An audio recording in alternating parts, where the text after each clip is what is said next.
चलिए जी, नया topic start करते हैं जिसका नाम है फ्रीक्वेंसी डिस्ट्रीब्यूशन। अब इस टर्म को समझने से पहले हम ये समझेंगे कि एग्जैक्टली फ्रीक्वेंसी बोला किसको जाता है। ठीक है, चलिए तो एक एग्जाम्पल के द्वारा समझते हैं कि एक्चुअल में फ्रीक्वेंसी किसको बोला जाता है।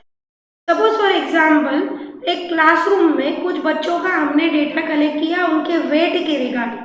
मतलब वेट कैसे मेजर किया जाता है, केजीज में। तो हमने केजीज में कुछ बच्चों का वेट हमने मेजर किया कि कितने बच्चे कितने वेट वाले। ठीक है, सपोज किसी बच्चे का वेट था 42 kg, एक बच्चा ऐसा था जिसका था 45 kg, अगेन एक बच्चा ऐसा था जिसका था 45 kg, एक बच्चा इतना था 50 kg वाला, एक बच्चे का वेट था 51, अगेन एक दूसरा स्टूडेंट उठाया उसका वेट था 50, वापस एक स्टूडेंट उठाया 51, बराबर। एक बच्चा ऐसा था जिसने सेंचुरी कुदा दी।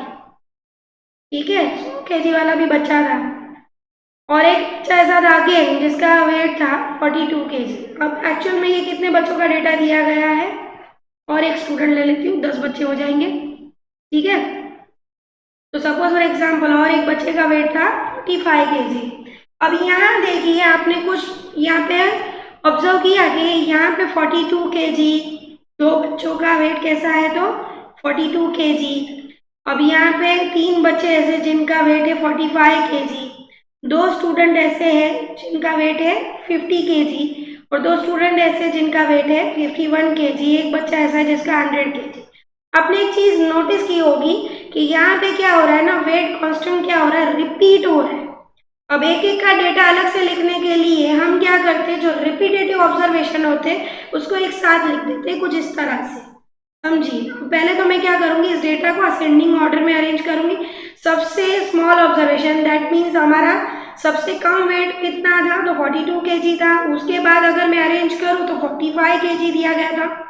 उसके बाद की बात करें तो 50 kg, 51 kg, देन 100 kg। जैसे मैंने बात की 42, कितने बच्चों का वेट ऐसा था जो 42 kg था, दो स्टूडेंट थे।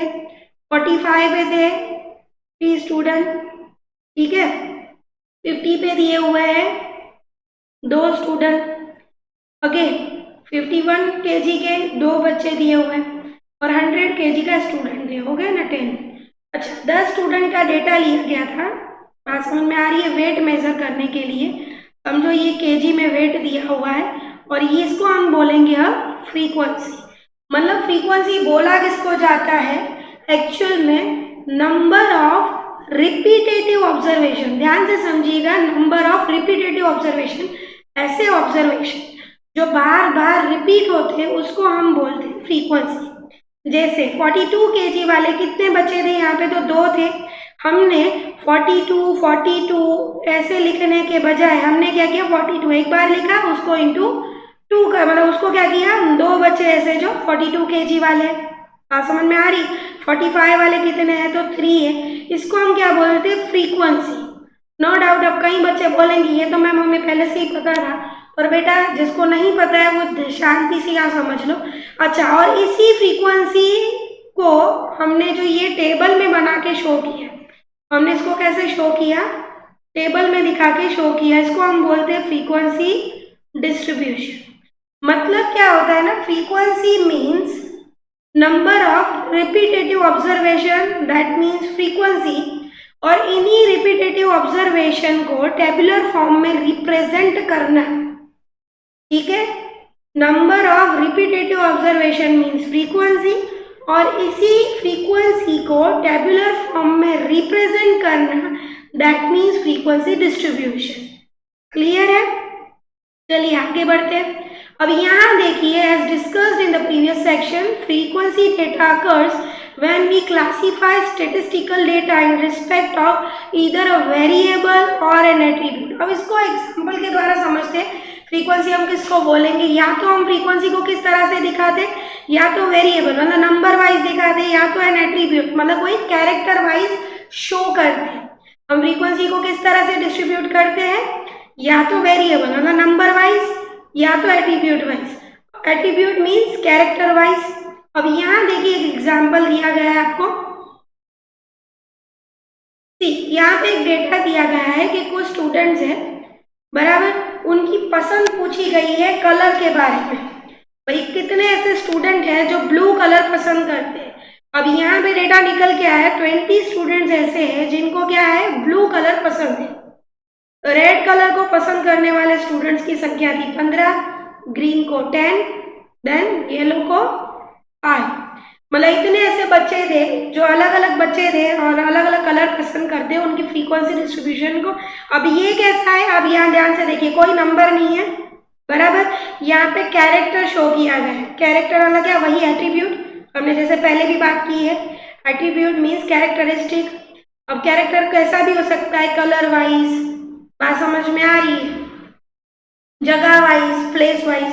अच्छा, तो यहाँ पे जो दिया हुआ है कलर वाइज हमने डेटा को इस तरह से डिस्ट्रीब्यूट किया। मतलब ये फ्रीक्वेंसी डिस्ट्रीब्यूशन कैसा दिया हुआ है, एट्रीब्यूट वाइज दिया हुआ है। वहीं अगर हम बात करते हैं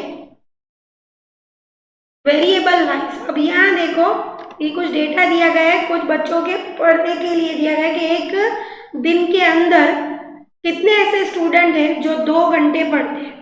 तो 2 घंटे पढ़ने वालों की संख्या 4 थी, 3 घंटे पढ़ने वाले बच्चों की संख्या 8 थी, वैसे ही 4 घंटे पढ़ने वालों की संख्या 12 थी, 5 घंटे पढ़ने वाले से 10 स्टूडेंट थे और 9 घंटे पढ़ने वालों की संख्या सिर्फ 2 थी। मतलब आप समझ सकते हो सबसे सिंसियर या अच्छे बच्चे कम ही होते हैं जो 9 घंटे पढ़ते हैं।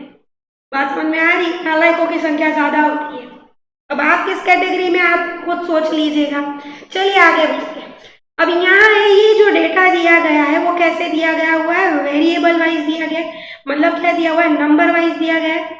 तो हम किसको बोलेंगे, यहाँ देखिए, फ्रीक्वेंसी डिस्ट्रीब्यूशन में be defined as a tabular representation of statistical data. ये डेटा कैसा स्टेटिस्टिकल डेटा है, उसको हमने टेबुलर फॉर्म में रिप्रेजेंट किया, तो ये क्या बन गया, फ्रीक्वेंसी डिस्ट्रीब्यूशन बन गया। एक तो हमने उसको फ्रीक्वेंसी से दिखाया और ऊपर से नंबर वाइज दिखाया। इसको हम क्या बोलेंगे, फ्रीक्वेंसी डिस्ट्रीब्यूशन बोलेंगे, usually in an ascending order.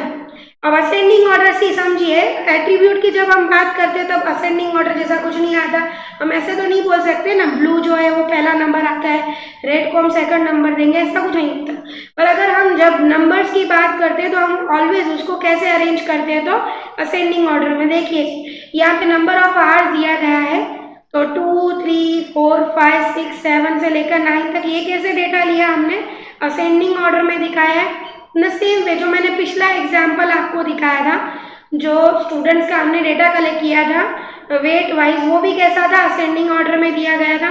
तो हम पहले तो क्या करते, फ्रीक्वेंसी डिस्ट्रीब्यूशन किसको बोला जाएगा, सबसे पहले फ्रीक्वेंसी हम किसको बोलेंगे, रिपीटेटिव ऑब्जर्वेशन को हम बोलते हैं फ्रीक्वेंसी।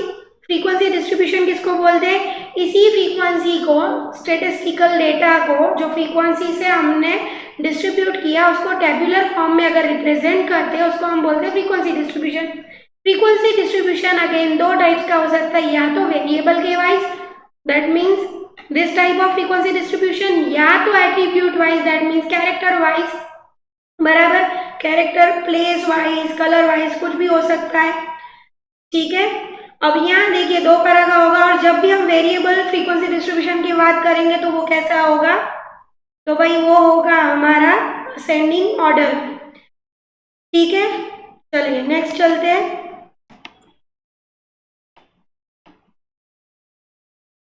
अब यहाँ देखिए, in case the characteristics under consideration is an attribute say nationality, then the tabulation is made by allotting numerical figures to the different classes. The attribute may be belong like, and in this illustration counting the number of India, British, France, German and so on. The qualitative characteristics is divided into number of category or the class which are mutually exclusive and exhaustive. अब ये जो mutually exclusive है और exhaustive है इसको हम बाद में समझेंगे, पर उसके पहले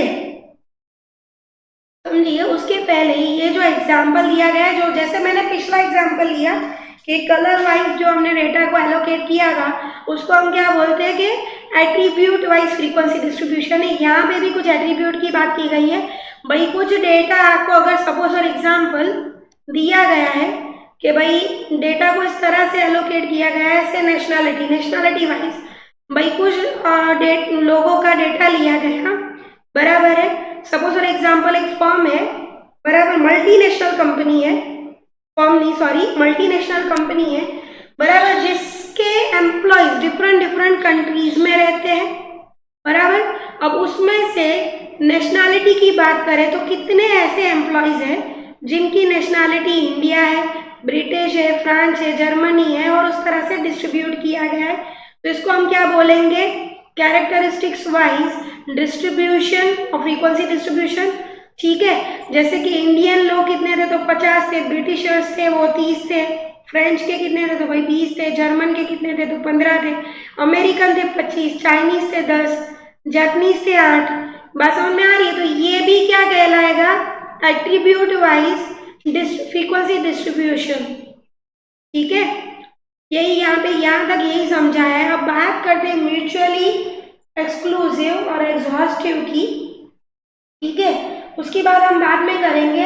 अब अगेन फ्रीक्वेंसी डिस्ट्रीब्यूशन कितने प्रकार का होता है वो हम पहले समझेंगे। See, when tabulation is done in respect of the discrete random variable, it is known as discrete or ungrouped or the simple frequency distribution. In case of characteristics under the consideration is a continuous variable, such a classification is termed group frequency distribution.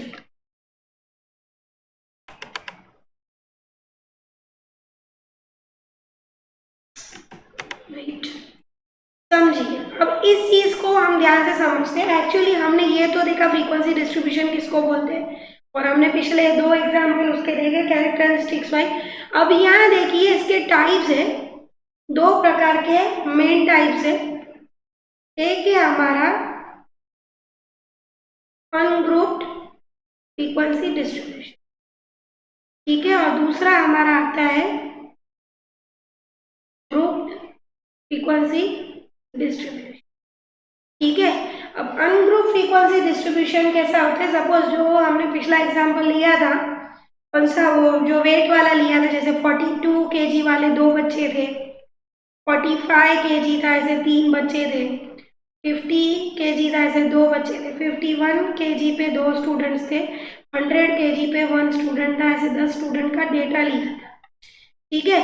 तो अब यहाँ देखिए ये जो data single data दिया गया है, ये कैसा डेटा दिया गया है, सिंगल डेटा दिया गया है, इसको हम बोलते हैं अनग्रुप्ड फ्रीक्वेंसी डिस्ट्रीब्यूशन, या तो डिस्क्रीट भी बोला जाता है, बराबर। ये डेटा कैसा है, डिस्क्रीट है, ठीक है, ये डेटा कैसा है, डिस्क्रीट डेटा दिया गया है, और इसको हम क्या बोलेंगे, सॉरी, डिस्क्रीट तो एक्चुअल में 2 प्रकार के हो सकते हैं, समझिए। इसको हम क्या बोलेंगे, अनग्रुप्ड फ्रीक्वेंसी डिस्ट्रीब्यूशन बोलेंगे, ठीक है, या तो सिंपल फ्रीक्वेंसी डिस्ट्रीब्यूशन भी बोला जाएगा। बात करते ग्रुप फ्रीक्वेंसी डिस्ट्रीब्यूशन की, तुम लोगों ने कई बार ऐसा डेटा भी देखा होगा कि सपोज 40 से 50 के बीच में कितने बच्चे हैं, बराबर है, फिर क्या दिया गया होता है, 51 से 60 के बीच में कितने बच्चे हैं, 61 से 70 में कितने बच्चे हैं, ठीक है। ऐसा डेटा भी आपको कई बार दिया गया होता है, ये क्या कहलाता है, ग्रुप्ड फ्रीक्वेंसी डिस्ट्रीब्यूशन, ठीक है। अब यहाँ में मेरे से एक मिस्टेक हुई है, अब ध्यान से समझिएगा। अनग्रुप डेटा तो ये क्लियर हुआ जब सिंगल ऑब्जर्वेशन दी है और उसके सामने फ्रीक्वेंसी दी गई है, इसको हम अनग्रुप फ्रीक्वेंसी डिस्ट्रीब्यूशन बोलेंगे। अब ग्रुप फ्रीक्वेंसी डिस्ट्रीब्यूशन के भी वरी क्या होते हैं, 2 टाइप्स होते हैं, ठीक है।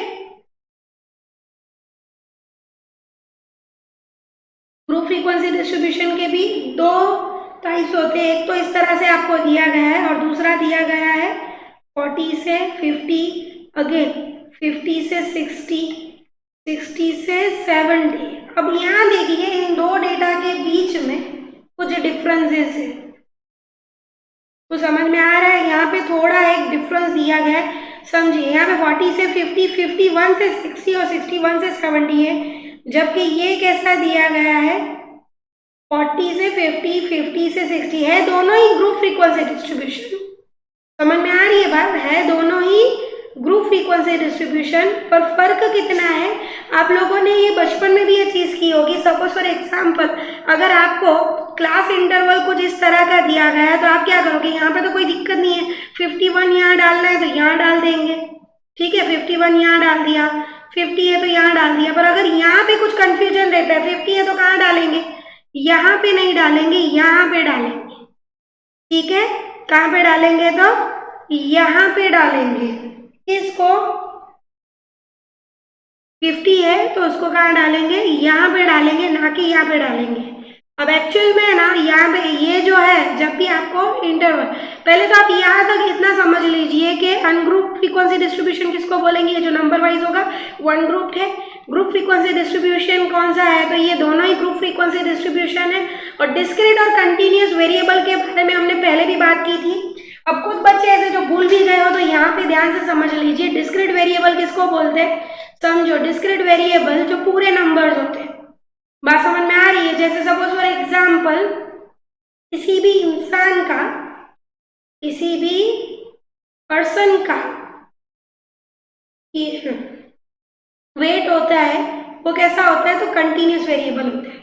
क्यों, वेट हम कैसे मेजर करते हैं, 66.5 भी हो सकता है। समझो किसी बच्चे का वेट है 66.25, तो ये पॉइंट में आ रहा है, ये कंटिन्यूस फॉर्म में हो सकता है ना, कोई भी नंबर आ सकता है, तो इसको हम क्या बोलते थे, कंटिन्यूस। पर number of person, see number of person हम कैसे शो करते, 2 लोग थे, 4 लोग थे, बराबर। समझो एक पार्टी है, उसको अटेंड करने वाले 2 लोग थे, 4 लोग थे, या 10 लोग थे। कभी भी ऐसे बोलोगे क्या, 10.5 लोगों ने पार्टी अटेंड की।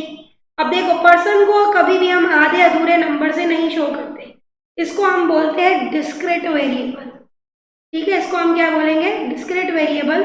और इसको हम बोलते हैं कंटिन्यूस वेरिएबल, मतलब जिसको हम पॉइंट में भी नंबर जा सकता है। जैसे मैंने बोला था, age of the person is a continuous variable. Why it is a continuous variable, से आप बोल सकते हो कि भाई मैं ना 17.5 साल की, ठीक है, क्योंकि मंथ में, सॉरी हमारे ईयर में 12 मंथ्स आते हैं। अब उन 12 मंथ्स को क्वार्टरली, मंथ वाइज, भाई मैं तो है ना 1 साल 4 महीने की हूँ, ठीक है, तो आप उसको डिवाइड करके बता सकते हो, बराबर, कि मैं, ये मेरा बच्चा है तो भाई 7.25 साल का है, ठीक है। तो इसको हम क्या बोलते हैं, एज भी है तो वो कंटिन्यूस वेरिएबल है। जैसे डिस्क्रीट वेरिएबल की बात की तो पर्सन, नंबर ऑफ पर्सन, तो वो क्या होता है, डिस्क्रीट वेरिएबल होता है, जिसको हम पॉइंट में शो नहीं करते, ठीक है। अब ऐसा जो फ्रीक्वेंसी डिस्ट्रीब्यूशन है, यहाँ देखिए, मेरा यहाँ पे समझाने का मतलब क्या था, यहाँ देखिए, अगर डिस्क्रीट वेरिएबल की बात करते हैं तब ये सब फ्रीक्वेंसी डिस्ट्रीब्यूशन बनाते तो कोई दिक्कत नहीं है, ठीक है। इस फ्रीक्वेंसी डिस्ट्रीब्यूशन को हम बोलते हैं इंक्लूसिव, क्या बोलेंगे, इंक्लूसिव फ्रीक्वेंसी डिस्ट्रीब्यूशन, या तो इसको नॉन ओवरलैपिंग फ्रीक्वेंसी डिस्ट्रीब्यूशन भी बोला जाता है। इस टाइप के फ्रीक्वेंसी डिस्ट्रीब्यूशन को आप क्या बोलोगे, इंक्लूसिव है, या तो नॉन ओवरलैपिंग फ्रीक्वेंसी डिस्ट्रीब्यूशन भी है। और अगर इसकी बात करूं तो इसको हम बोलते हैं एक्सक्लूसिव,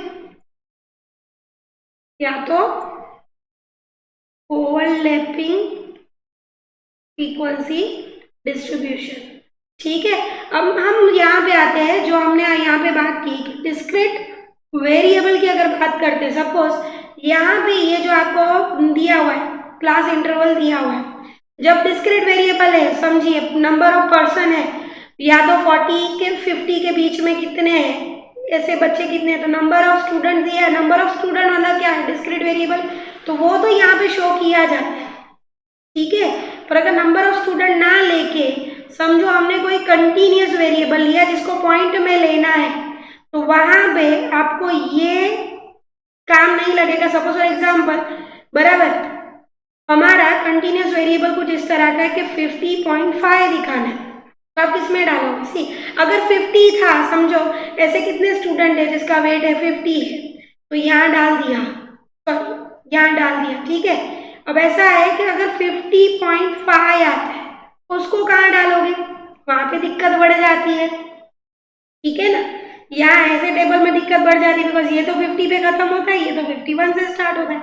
अब हमें पता है कि 50.5 कहाँ पे आता है, तो बीच में आता है। वहां पे ऐसे कंटिन्यूस वेरिएबल के लिए हम एक्सक्लूसिव या तो ओवरलैपिंग फ्रीक्वेंसी डिस्ट्रीब्यूशन का उपयोग करते हैं। जैसे मैंने अभी बोला 50 यहाँ ना आके यहाँ पे आता है, मतलब 50.5 कहाँ पे आएगा, तो इसके बीच में आएगा। इसको बोला जाता है कंटिन्यूस वेरिएबल, ठीक है। इसको दोबारा से समझते हैं शांति से। सी फ्रीक्वेंसी डिस्ट्रीब्यूशन के दो प्रकार होते हैं, एक होता है अनग्रुप फ्रीक्वेंसी डिस्ट्रीब्यूशन, दूसरा होता है ग्रुप फ्रीक्वेंसी डिस्ट्रीब्यूशन। अनग्रुप मतलब क्या, सिंगल ऑब्जर्वेशन की लाइन दी गई है और उसके ऊपर से फ्रीक्वेंसी को डिवाइड किया है, इसको हम बोलेंगे अनग्रुप फ्रीक्वेंसी डिस्ट्रीब्यूशन। अब ग्रुप फ्रीक्वेंसी डिस्ट्रीब्यूशन है फर्दर वो दो टाइप का, एक आता है इंक्लूसिव या तो नॉन ओवरलैपिंग, दूसरा आता है एक्सक्लूसिव या तो ओवरलैपिंग। अब नॉन ओवरलैपिंग या तो इंक्लूसिव हम किसको बोलेंगे, 40 से 50, 51 से 60। सी ओवरलैप नहीं करते, ओवरलैप नहीं करते मतलब सी यहाँ पे कैसे ओवरलैप किया, 50 यहाँ ना देके हमने 50 यहाँ पे भी लिया है, तो ये क्या होगा, ओवरलैप कर दिया। या तो एक्सक्लूसिव, एक्सक्लूसिव क्यों है, तो ये जो इसकी है क्लास लिमिट, इसको हम बोलते हैं LCL लोअर क्लास लिमिट, इसको हम बोलते हैं UCL that is upper class limit. अब यहाँ देखिए यहाँ पे अपर क्लास लिमिट यही है, मतलब 50 डालना है तो यही डाल दूंगी, ठीक है। इसलिए इसको क्या बोला जाता है, इंक्लूसिव बोला जाता है। इसको एक्सक्लूसिव क्यों बोला जाता है, 50 यहाँ ना लेकर हम यहाँ लेते हैं कोई भी ऑब्जर्वेशन का, ठीक है। इसलिए हम इसको क्या बोलेंगे, एक्सक्लूसिव या तो ओवरलैपिंग फ्रीक्वेंसी डिस्ट्रीब्यूशन, और इसको हम क्या बोलेंगे, इंक्लूसिव या तो नॉन ओवरलैपिंग फ्रीक्वेंसी डिस्ट्रीब्यूशन। ये किसके लिए ज्यादा वर्क करता है, तो भाई डिस्क्रीट वेरिएबल होंगे तो ये काम देगा, और ये किसके लिए काम देता है, तो भाई कंटिन्यूस वेरिएबल के लिए काम देता है। क्योंकि कंटिन्यूस वेरिएबल मतलब क्या, कोई भी ऐसा वेरिएबल आ सकता है जैसे 50.5, हाँ भी यहाँ पे कंफ्यूजन बढ़ सकता है, यहाँ पे भी नहीं आएगा यहाँ पे भी नहीं आएगा बिकॉज ये 50 पे खत्म हो रहा है, ये 51 से शुरू हो रहा है। पर जैसे मैंने बोला मेरा कंटिन्यूस वेरिएबल है 50.5, तो वो कहाँ लूंगी, तो वहां पे हम इसका उपयोग नहीं कर सकते, इंक्लूसिव फ्रीक्वेंसी डिस्ट्रीब्यूशन का उपयोग नहीं कर सकते। ऐसे केसेस में हमें क्या लेना होगा, कंटिन्यूस वेरिएबल के लिए एक्सक्लूसिव फ्रीक्वेंसी डिस्ट्रीब्यूशन, ठीक है। यहाँ तक कोई डाउट है, चलिए आगे बढ़ते हैं, ठीक है। चलिए नेक्स्ट, अब हम इसी चीज को एग्जाम्पल से समझते हैं। सी आपको है ना एक डेटा दिया गया है, डेटा किस चीज का दिया है, following are the record of the babies born in a nursing home in the Bangalore during a week, boy denoting और boy and G for girls। मतलब एक नर्सिंग होम का डेटा दिया गया है बेंगलोर के, जहाँ पे कितने बॉयज पैदा हुए और कितने गर्ल्स बॉर्न हुए विद इन अ वीक, उस चीज का डेटा दिया गया है। सबसे पहले तो ये डेटा कैसा है वो जज कीजिए।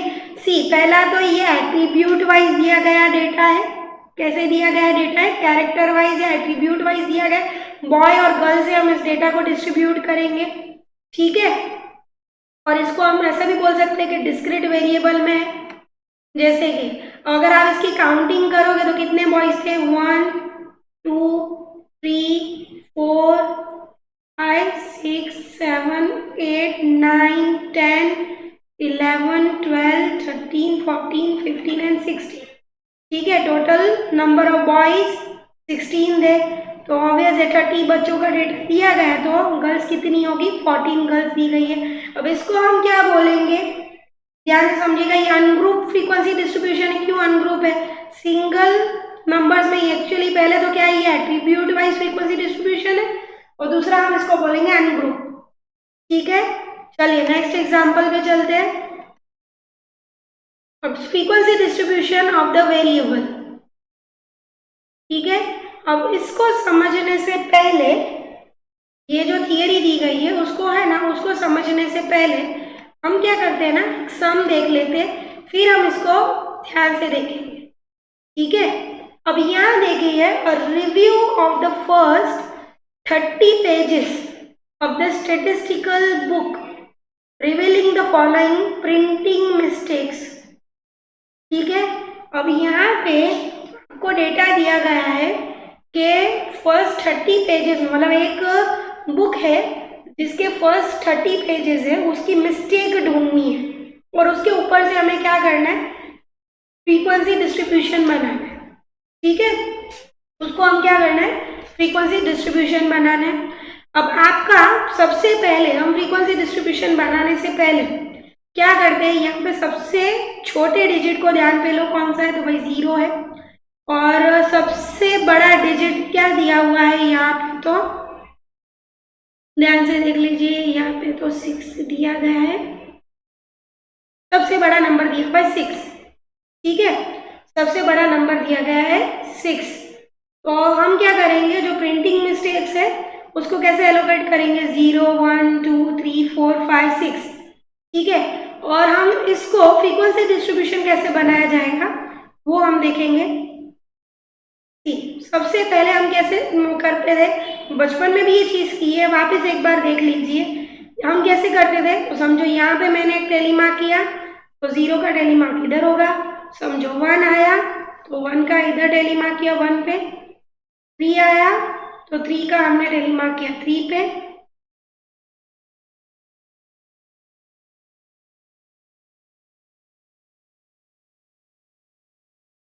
वेट,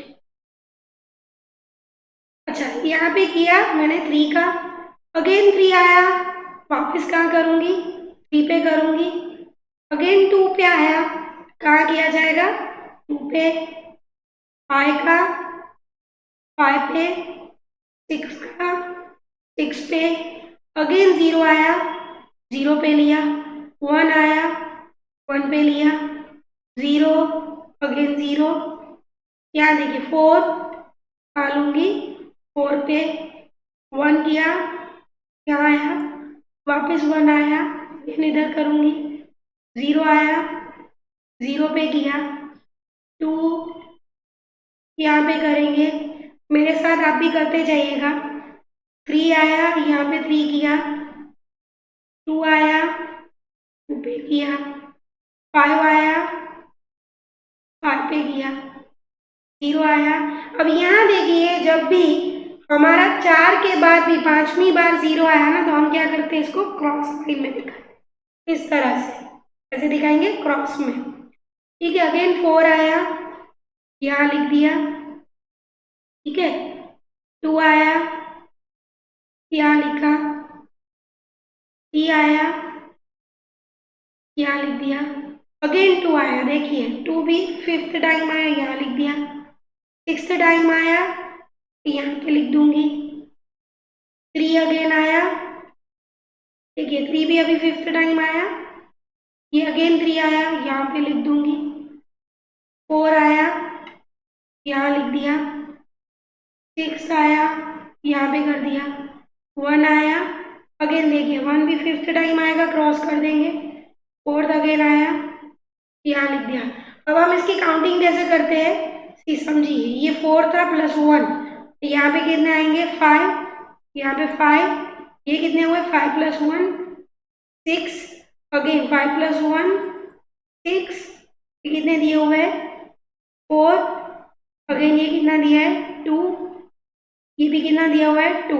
अब अगर इसकी आप काउंटिंग कर लीजिए कितना होता है, देखो 5 और 5 10, 10 एंड 6 प्लस 4 अगेन 10 20, और 2 और 2 4 और 6 10 10 10 10, मतलब टोटल नंबर कितने हुए, 30। हमारा डेटा भी 30 का था। देखिए, तो फ्रीक्वेंसी डिस्ट्रीब्यूशन जब ज्यादा नंबर की होती है तो हम इस तरह से करते हैं। और अगेन इसको भी हम क्या बोलेंगे, डिस्क्रीट वेरिएबल है। पूरे नंबर है ना, कहीं पे भी आपको पॉइंट में नंबर नहीं दिए गए, तो ये नंबर क्या कहलाएंगे, डिस्क्रीट है। कभी भी मिस्टेक ऐसी थोड़ी होगी आधी या ऐसे तो हम नहीं काउंट करेंगे ना, हम तो ऐसे बोलेंगे कि पूरी एक मिस्टेक थी, 0 मिस्टेक थी, 1 मिस्टेक थी, 3 मिस्टेक थी। तो ये डेटा जो है वो डिस्क्रीट वेरिएबल का है। और उसका फ्रीक्वेंसी डिस्ट्रीब्यूशन हमने कैसे किया, टैली मार्क करके। टैली मार्क हमने किस तरह से किया वो हमने समझा लिया। टैली मार्क करके हम उसकी फ्रीक्वेंसी काउंट करते हैं। ठीक है, तो इस फ्रीक्वेंसी डिस्ट्रीब्यूशन को इस तरह से बनाएंगे। ठीक है, चलिए नेक्स्ट चलते हैं।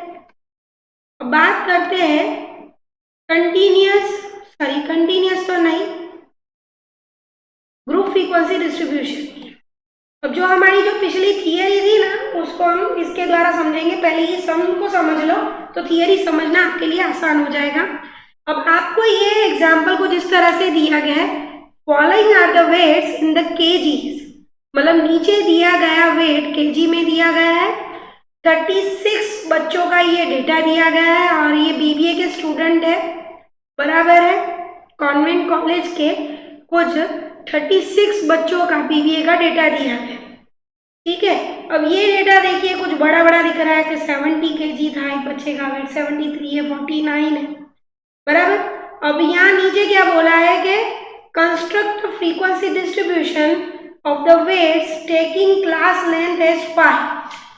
भाई क्लास लेंथ मतलब हमें कैसा पहले तो बनाना है कि ग्रुप फ्रीक्वेंसी डिस्ट्रीब्यूशन बनाना है। कैसा बनाना है? ग्रुप फ्रीक्वेंसी डिस्ट्रीब्यूशन बनाना है। अगेन क्लास इंटरवल कितना होना चाहिए? तो 5 के लेंगे। सबसे पहले आप यहाँ देख लीजिए, आपका मैक्सिमम जो वेट दिया गया है, मतलब कितने, मतलब मैक्सिमम वेट कितना दिया है? 73 केजी, ठीक है। और मिनिमम वेट कितने दिया हुआ है? तो 44 केजी वेट। ध्यान दीजिए ये 44 केजी मिनिमम वेट दिया गया है। तो सबसे पहले हम क्या करेंगे? रेंज ढूंढेंगे। क्या करेंगे? रेंज ढूंढेंगे इस फ्रीक्वेंसी डिस्ट्रीब्यूशन को बनाने के लिए। सबसे पहले ढूंढा जाएगा range. Now what is the meaning of range? Range means maximum weight minus minimum weight, ठीक है। सबसे पहले हम क्या करेंगे? मैक्सिमम वेट ढूंढेंगे। जैसे हमने यहाँ ढूंढा 73 मैक्सिमम था और मिनिमम कितना था? 44 केजी। मैक्सिमम माइनस मिनिमम, तो हमारा कुछ आंसर आया 29 केजी, ठीक है। अब यहाँ देखिए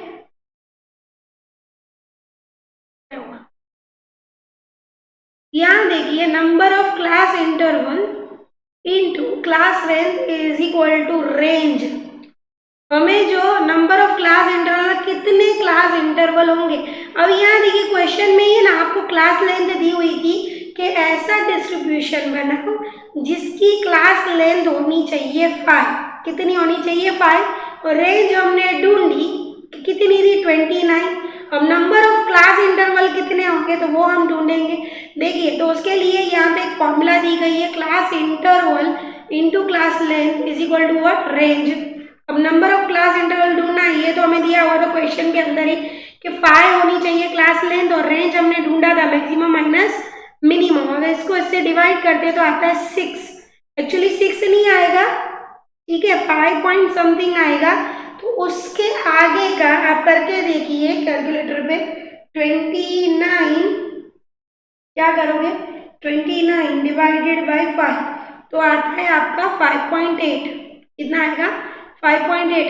पर हम क्लास इंटरवल कभी भी पॉइंट में नहीं ले सकते ना, तो उसका जो आगे वाला डिजिट होगा, देखो we always take the next integer as the number of class interval so as to include both the minimum and the maximum value. मतलब क्या होता है ना, 5.8 आया तो हम 5 के बाद कौन सा इंटरवल आ सकता है? तो भाई 6।